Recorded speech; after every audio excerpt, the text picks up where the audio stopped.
VC for space investments differ from VC for other things, in theory and in practice? Oh, good point. In some ways, it's very similar, which is it's not a thing until it becomes a thing overnight. And I think SpaceX was that watershed moment where prior to SpaceX investment and some success, the space venture intersection was near zero. Right? I'm a space nerd and nut myself. And, so you had been offered other investors? Oh, for years, and not a single proposal, in my own personal judgment, warranted bringing to the partnership. It just didn't pencil out. The business case didn't pencil out, the market opportunity, the capital intensity, every variable in it was either unknown, like what does launch cost, or just a big number. The customers were unclear, the markets were unclear. Today, it's as different as you can imagine. There's a stampede of investment interest. There are hundreds of startups in every geography around the planet, and some will fail, some will succeed. And so in that way, it's similar to other sectors in which there's a dearth of opportunities in terms of perception. And then all of a sudden, 1,000 flowers bloom. And it's kind of interesting how human perception can lead to such massive shifts. So is there an analogy between the change that SpaceX made and the changes we've seen in other industries, like the internet? Kind of, we all got very excited about that, but actually we got excited about it too early. Perhaps. I don't know if we got excited too early, because we were actually the first venture firm to go whole hog into internet investing. Starting in 1995, it was 80% of everything we were doing, and that turned out to be a great decision. Okay. So being early, and then there was a little bit of a hiccup, and the dot-com bubble burst, but we'll put that aside for a moment. If you just held on to Amazon and held on to everything, it would have been a good ride.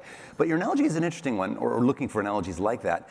You, I think, could draw a high-level similarity to the broadband sort of infrastructure build-out that occurred in the early days of the internet, to SpaceX and related, let's say, small sat launchers that are just about to come. So those launchers provide a platform. It's like access. Yeah. In both cases, literally, it's access. It's broadband access and it's space access. And then what follows is a entrepreneurial bloom that's built on top of that. And similarly, if you think about how the internet is developed to today, you have infrastructure layers, you have cloud services, now you have all kinds of app developers who rely on a cloud platform and the infrastructure. So the analogy here would be access, all kinds of other resources in space that you can build upon, whether that's Earth observation, bringing data down, and now entrepreneurs can focus entirely on the data and analytics layer, assuming all that other stuff has been done. Okay, so you have this kind of sequence of layers, whereas previously you had to have these vertically integrated, full stack, we'll do everything, and that was much more likely to fail. You've made some interesting bets in other areas.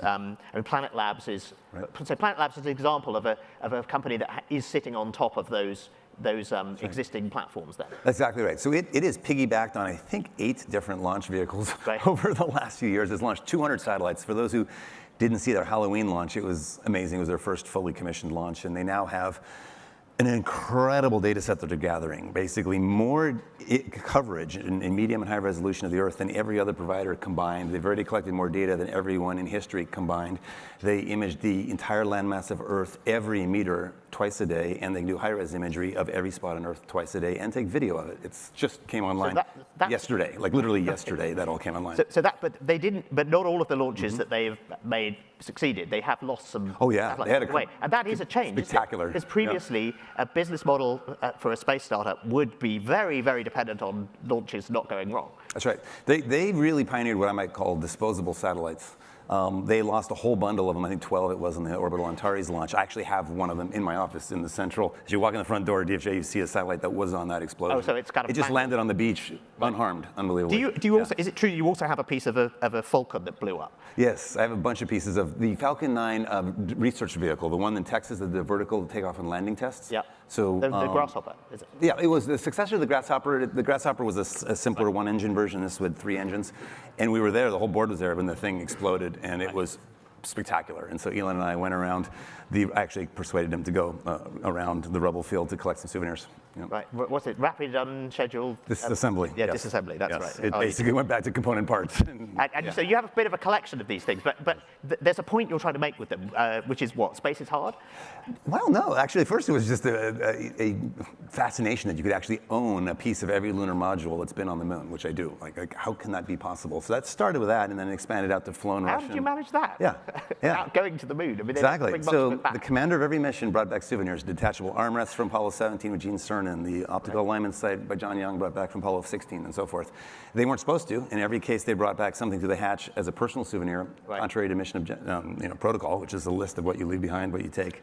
And if they hadn't done that, those objects would have been lost forever, crashed back into the lunar surface. Right, so this is something that you feel very strongly about. Right, but I do think there's an inspirational message. To your question, every entrepreneur who comes through our door, every software entrepreneur who has nothing to do with the space industry is, to a person, inspired and captivated by this era of history, right? The sort of space race leading up to the lunar landings. And it reminds us of so many things. Is the feat of engineering, the accomplishments of the human spirit when we put their mind to a particular task, a particular target, like getting something done, having a mission, having an objective. And there were just rafts of students who went into engineering during the space race. Just after Sputnik through, frankly, the shuttle, you had this spike of people taking PhDs in engineering of all sorts. And then the shuttle era kind of withered away. And we're seeing it now again with SpaceX. Okay, brilliant. And but one of the other things that happened with Apollo was that going to the moon went from being impossible to being possible in quite a short space of time. And we've seen some other things that appear to have flipped quite quickly. Autonomous vehicles is a classic one, from the first DARPA Grand Challenge to the second. But you've bet on some other companies like D-Wave, synthetic genomics, which might work. And there was some question about whether D-Wave's technology worked at all for a while. So, it's still, yeah. So you're going out looking for these things that might not actually materialize into an industry at all. Is that different from? I mean, it strikes me that at the moment you've got VC firms saying, "Oh, well, we want to go into blockchain. Who do we back?" Rather than saying, I mean, essentially, are you taking more risks on entire fields than is normal, or is this actually standard practice? I wish it was standard practice. I wish the venture came back into venture capital as opposed to just capital, right? The entire notion of investing in a garage startup was to bet on a couple of people, typically with a big idea that hasn't been done before and ideally had never been tried before, right? And that's what I try to do. I try to invest in things that are unlike anything I've seen before. And that simple rule actually guides everything I've invested in. I hate to say that sometimes arbitrage-seeking opportunism can sweep the day. Oh, ad networks. Oh, it's like a lot of the social internet investing felt like crack. It was, short reward cycles, everything within a year or two, and very captivating to some, but ultimately leaves you feeling really hungover and kind of empty inside. So, what we call hard tech or deep tech, you compare, becoming a multiplanetary species to slightly better ad targeting. Yeah. Which really inspires the next generation? Which are you proud about when you come home and talk to your kids? But also, my kids are 12 and 17, and they both know exactly who Elon Musk is. Oh, exactly. And, I mean, he's a legend to people that age because he just he that 100 years from now, Snap will fade into obscurity. No one will know or care what they were. Right? We will care about Elon Musk and everything he's accomplished. And so that, by the way, reminds me that what I look for also are passionate entrepreneurs, of course, who want to change the world and have this inevitable sense of destiny. Like there is no question in their mind, this is what will happen. So when you said, do you invest in things that might not happen, it's not so much that. The companies I invest in, the individual projects, they may fail. But I believe that synthetic genomics as a concept, there's no doubt that's going to be a big part of our future fabric of society. So someone will make it happen. But exactly. So you can obviously fail in many ways. The dream is what drives them. And so, tell me about how you first got involved with SpaceX and how that came about. And when did you realize this was going to be different from your previous things that have been brought to you? It's different in almost any way you can imagine. It is the most unusual investment for us. It has become our largest investment in terms of dollars in, and certainly a spectacular opportunity.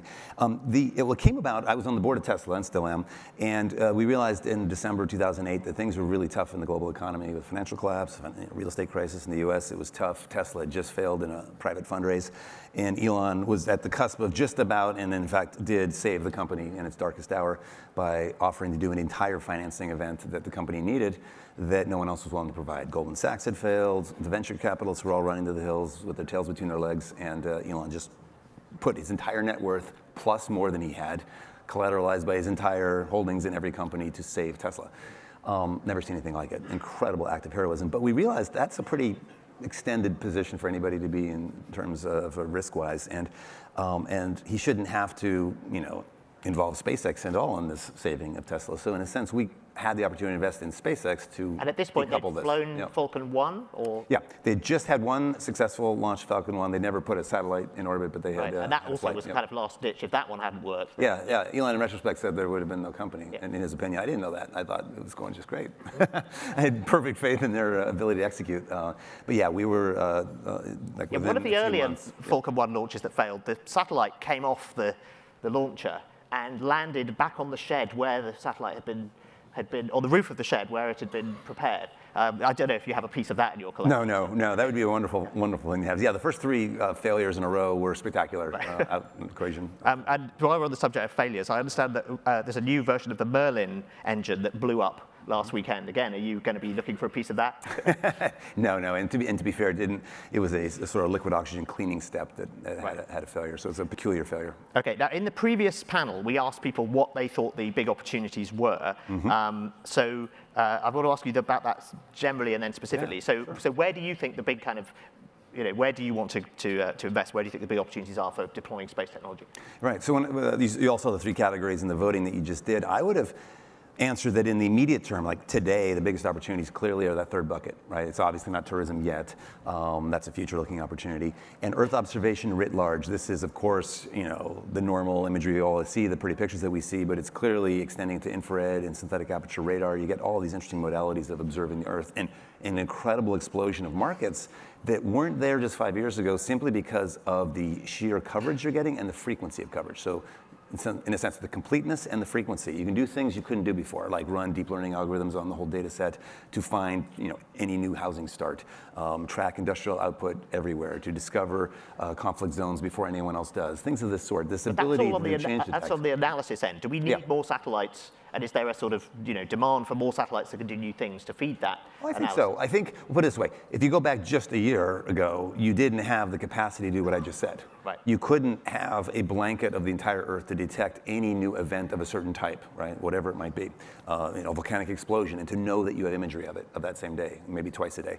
That's a new capability. Okay, right? so and I suppose if you can increase the frequency, then so just more satellites. You have the before and after. So let's say if it's a humanitarian or a demand or sort of any kind of disaster response, if you want to know what roads exist and which ones are flooded, you'd really like to have the just before and the just after footage to compare.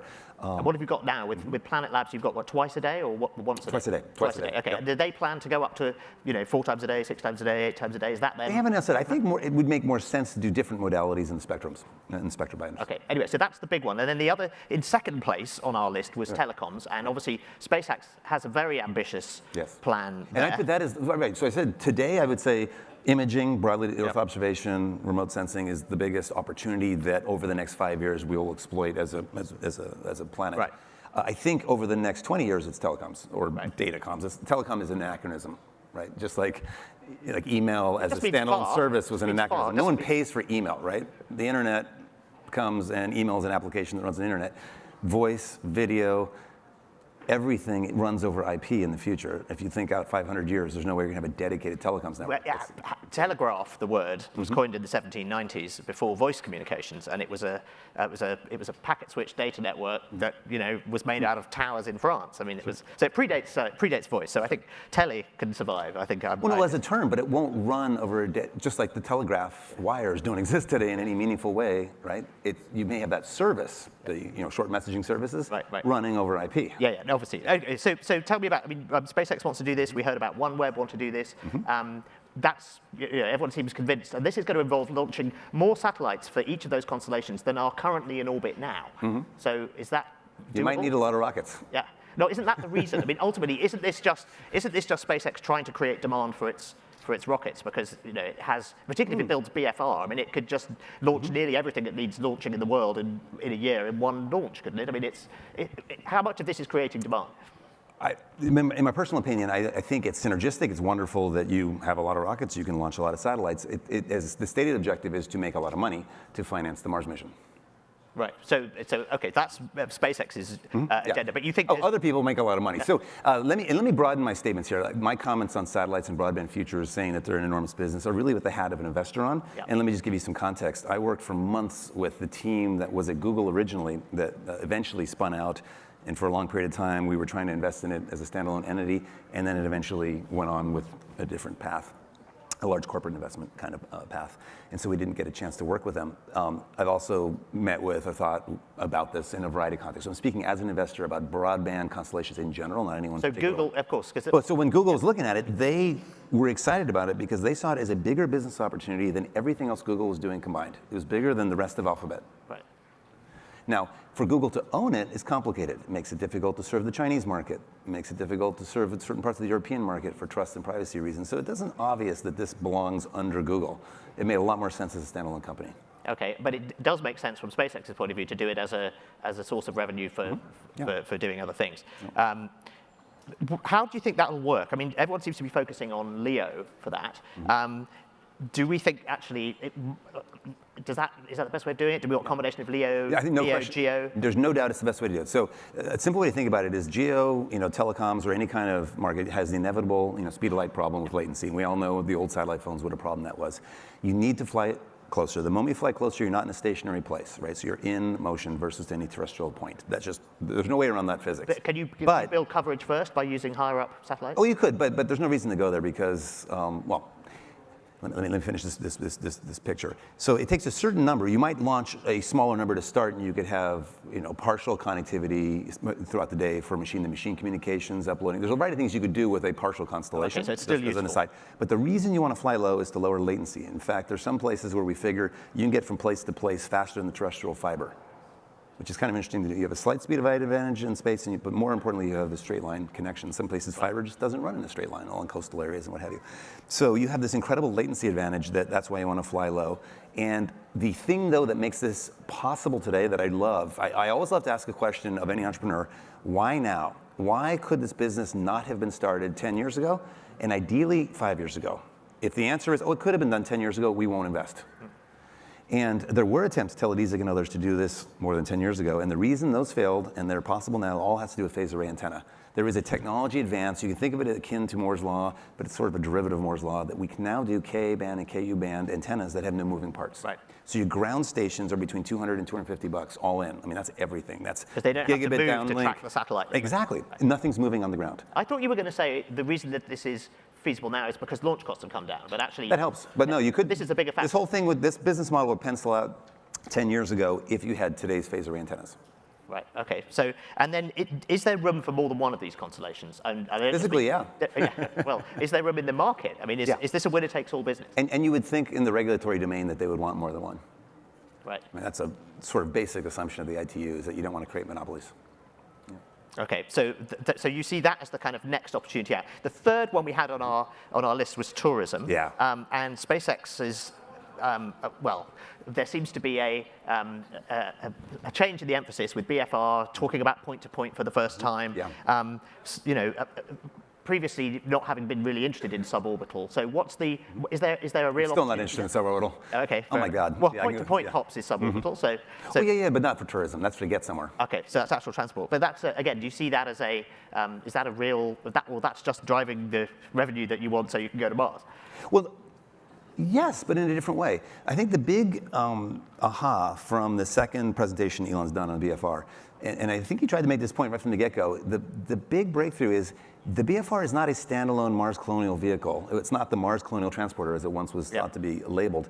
It actually subsumes all of the rest of the business units. It's the lowest cost per mass to get something into orbit. That's mind-boggling to think you could fly a Falcon 1, Falcon 9, or the BFR for a payload that small. And you would go with the BFR. No one would, of course, fly that little of a payload, but I think that cost economy beats it, is the aha to say this is not a decoupled, let's go put billions of dollars into a project that has no feasible use on Earth until it gets to Mars. It says, no, the moment it starts flying, it has use in all kinds of things. Most widely applicable would be the point-to-point flights. Does that mean that Falcon Heavy, which I think is now possibly going to fly before the end of the year, December 29th. is sort of obsolete before it's flown? Or No, because it'll fly hopefully by the end of the year, and BFR's and it'll be just useful started for a while. development. Okay, This is what great companies do. They don't just sit on their laurels. They're willing to obsolete themselves in the sense of offering a better product that is just better across the board than prior products. So there'll be many years there'll be a handful of years of Falcon Heavy. Where will the demand for Falcon Heavy come from? Well, it's all the current folks who want to do heavy lift. Who just want to do even heavier lift. Right, so it's like double the capacity of the next biggest rocket, whether you're flying a Proton or what have you. There's a lot of people who like heavy lift. And then you can do multiple payload, too. You can do constellations, right? Okay, is Mars itself a business opportunity, or is that a sort of, no, we just want to be a multiplanetary species? I mean, how do you as an investor, look at colonization as a business model? I want to ask you, how did the Brits look at the US? I mean, well, it was kind of a bit of a mess. I mean, the government, that's why I'm thinking it. But, And also, if you look at a century ago and how Antarctica was approached, what's really interesting about that is that the private missions to Antarctica lost far fewer people. The public ones were much more expensive. They had people who were appointed because they had political connections, not because they were competent, and they lost a lot more people. So I think there's an interesting analogy possibly there with Mars. But yeah, I think looking at the colonization of the US, there were individual companies that tried to do it, but I mean, you wouldn't say, well, today the corporation that benefited from that. Isabella didn't, she had a good venture deal with Columbus, but didn't really. I mean, I suppose we had the East India Company, and the East India Company was the biggest company in the world for quite a long time. Yeah, I mean, I think the Brits made a lot off the colonies. I mean, if we so I mean, are you looking at any of these as I'm just trying to figure out what the kind of. No, so I mean, how joking you think aside, about Mars, the analogies are rich, and governance questions are rich, and it is a bit of an unknown, but it's a large, big opportunity. And you could do a reductionist thing and say, well, in the near term, you could put your hand, or sort of a handle maybe around a tourism opportunity. I personally think tourism makes a lot of sense around the moon and low Earth orbit just because of the length of your vacation. Right, yes, you've said that you personally want to go to the moon. So. Exactly. Because as I dream about like a vacation travel, I don't think about month-long, year-long vacation travel. And maybe in Europe, this is a lot more normal. But in the U.S., the notion of taking more than a week off or 2 weeks off is kind of a bit odd.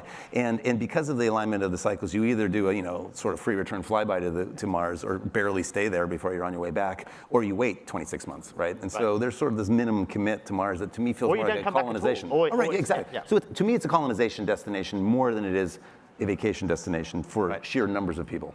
Right. So, I mean, this sets up our debate later on. At the end of the day, we're going to be hearing the case for focusing on the moon on the one hand, on Mars on the other hand, or kind of focusing on the Earth from space. And by the way, I think you can do both. I think what's fascinating to me is if you ask the average well-informed teenager who's really into space or really into computer science or anything, where they're just paying attention to the tech world, and you ask them how believable it is that we'll be in Mars by in 100 years from now, or on the moon within 100 years from now, and then you pull that in and say, well, how about in 20 years? I think you'll find a surprising number of people who actually believe, and I think they're right, that we'll be reaching out to these destinations within our lifetime, frankly, within a couple of decades.